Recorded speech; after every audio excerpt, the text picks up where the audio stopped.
And there are other issues where sometimes people, they buy a certain phone to kind of try to show a certain status, right? Now, the scholars make an exception if the phone, your suit, your car, the way you dress is part of, the business persona, let's call it. That you're trying to, make clients feel that you're a professional, you have a professional business, so you dress well, you have a nice car, and you have a phone that's a PDA that shows you're organized. They say that's not a problem.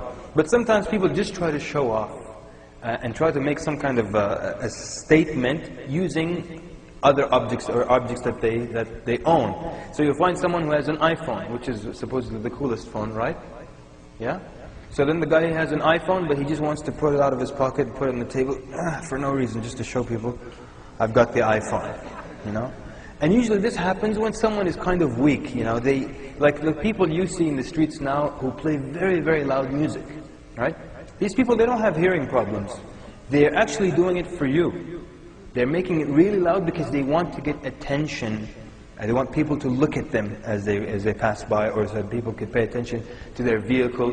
Because they don't have anything maybe up here or enough iman, so they feel nothing is great about them except what they have, what they own, what they possess. And this, like I always give the example, one time we're going to Jum'ah, so we're 4 brothers, 4 big grown men, and we're going to Jum'ah prayer. And 3 of us have our cars parked this way. One of us even had a minivan. And there was the fourth guy, we were just introduced to him, so we don't know him very well. He insisted we go all the way to the back of the building to take his car to the masjid, you see. So 4 grown men were walking all the way back to the back of the building, and when we get there, his car is a 2-seater Mercedes. And we're 4. And then, when we get there, he does this fake thing, he's like, oh, it won't fit?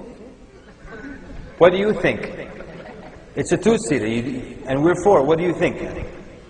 3 of us will cram into the front seat or something. You didn't notice, you don't have a back seat. But this poor guy, he felt that he had to show us who he was by showing us his vehicle. So he brought us all the way to a 2-seater just to show us, look, this is my car. So we can look at him differently now. Like we'll respect him more because he had a 2-seater Mercedes. You joking? I have a Ford Pinto, man. You kidding me?